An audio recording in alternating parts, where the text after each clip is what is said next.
Ever missed an important email and blamed the cosmos only to realize you just left your laptop on the bus? Welcome to Unboxd Origins. I'm Howie, your resident science geek and accidental trivia sponge. And I'm Wyatt.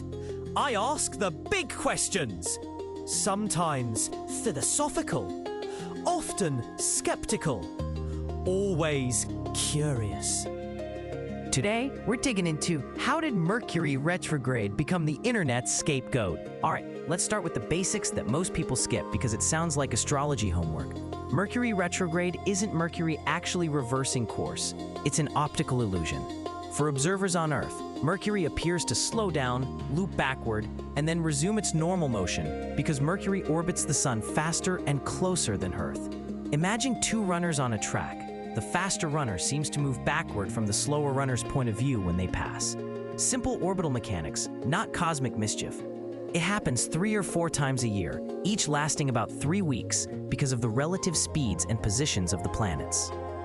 But why did this dried bit of celestial geometry get dressed up as a harbinger of broken iPhones and doomed relationships? To answer that, we need to stroll through myth and media. Mercury is named after the Roman messenger god. Quick, clever, a bit of a trickster. In Greek myth, he's Hermes, who moves between worlds, carries messages, and indulges in mischief. That symbolic link between the planet and communication made Mercury a natural candidate in astrological systems for ruling over travel, contracts, and yes, messages, the very domains we now interpret as text threads, flights, and Wi-Fi. Ancient astrology wasn't just stargazing. It was an interpretive language for human affairs. So once the planet was tied to communication, any disruption of communication in people's lives could be read as astrologically meaningful. Fast forward a few centuries, astronomers like Ptolemy described retrograde motion within geocentric models, and later, Copernicus explained it naturally from a heliocentric perspective. But astrology kept its cultural foothold. In the 19th and early 20th centuries, horoscopes began appearing in newspapers and pamphlets, and astrologers like Evangeline Adams in the US popularized using celestial events to explain life's ups and downs. Astrology columns were a kind of early infotainment, cheap to print, addictive to read, and comforting because they gave readers narratives to frame random trouble. The incremental cultural shift from myth to mass media primed Mercury retrograde as a convenient explanation whenever daily life hiccuped. People love a neat cause and effect, and retrograde provided a neat, repeating, astrologically sanctioned scapegoat. Aha! Here's the twist most folks miss. The modern explosion of Mercury retrograde chatter isn't purely the work of mystics or newspapers.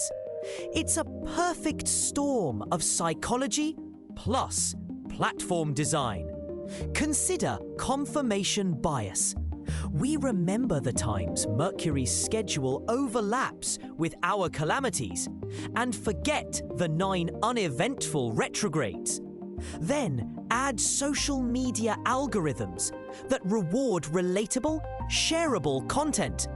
A broken phone during retrograde becomes a meme. That meme gets liked and shared, and the algorithm shouts, "More of this!"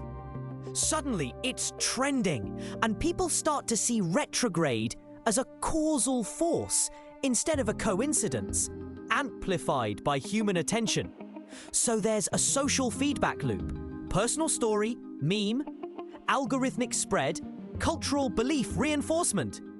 The planet didn't change. Our attention did. Exactly. If we look at the 21st century timeline, internet culture accelerates and distills narratives. Early astrology forums and communities, think Usenet groups and later Tumblr and Twitter, created pockets where astrological explanations could be traded and refined. Then with Instagram and TikTok, astrology became snackable content. Short videos that declare, "Mercury retrograde ruined my love life." Tick the entertainment identity and community boxes simultaneously. Influencers and creators monetize these pockets by producing relatable content, comedy sketches, horoscopes, themed merch. That turns what might have been a private rationalization into public entertainment and, crucially, into a shared language. When everyone jokes about Mercury breaking your Wi-Fi, the joke doubles as explanation and connection. Other layer is the symbolic fit between Mercury's mythological function and our modern tools. Mercury rules communication, and nowadays, our communication is mediated by technology that feels fragile and inscrutable. A dropped call, a corrupted file, or an autocorrect that turns "I love you" into "I loathe you" invites an external villain.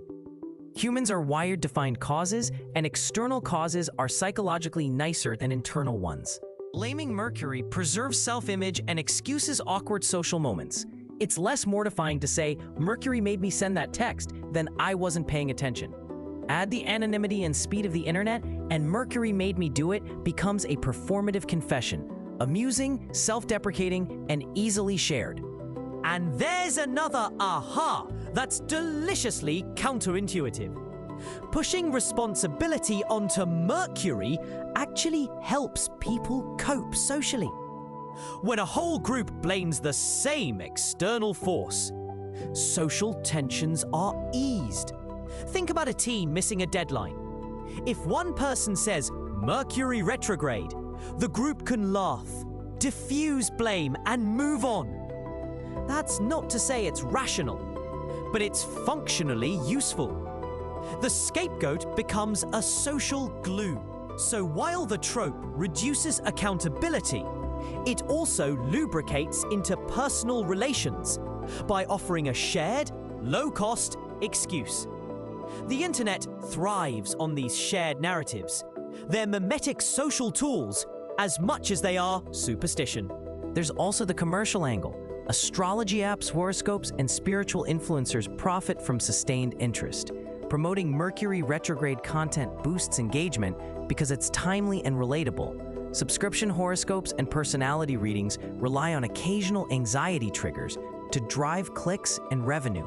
You don't need to be a conspiracist to see that attention economies favor repeatable cultural hooks. And Mercury retrograde is, wonderfully for marketers, a predictable calendar event 3 to 4 times a year. So the astrology industry didn't invent retrograde, but it certainly helps keep it clickable and meme-worthy. Skeptically, what does the data say? There's no scientific evidence linking Mercury's apparent motion to increased rates of technical failure or relationship breakups. Engineers haven't reported seasonal surges in bug reports tied to planetary positions, and communication system failures correlate with human error, hardware faults, and infrastructure issues. Mundane causes. That said, consider the human side again. During a retrograde window, people are more likely to pay attention to miscommunications because that's the narrative in their timeline. This selective attention creates the impression of a pattern where none exists statistically. Aha! I'll add one more subtle twist. Language and metaphor have a powerful role.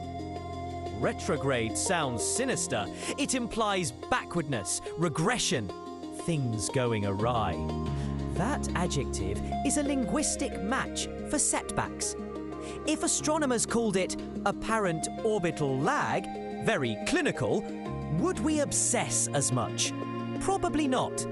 The romance of Mercury's messiness is partly linguistic. When millions of people start using a dramatic word to describe their tech troubles, that word accrues meaning beyond its astronomical definition. It's less about planets and more about storytelling. The phrase sticks because it helps narrativize life's annoyances. So to stitch this all together, Mercury's mythic role as messenger, the long cultural history of astrology, the rise of mass media horoscopes, the amplification of the internet and algorithms, our cognitive biases, and commercial incentives all combine. That's how a periodic optical illusion became a culturally loaded scapegoat for modern messiness. The phenomenon is a case study in how ancient symbolism migrates into contemporary contexts and gains new functions: entertainment, social bonding, and cognitive shorthand for uncertainty. And there's the moral. If you like morals, these explanations fill a human need. We crave narratives that make chaos feel less random. Mercury retrograde offers a tidy, repeatable story to hold up when life splinters into inconvenient emails and missed trains. It's not truth in the scientific sense, but it's utility in the human sense. It helps people make meaning, laugh at their own misfortunes, and sometimes dodge blame. Observing this isn't cynicism. It's acknowledging A very human, adaptive strategy.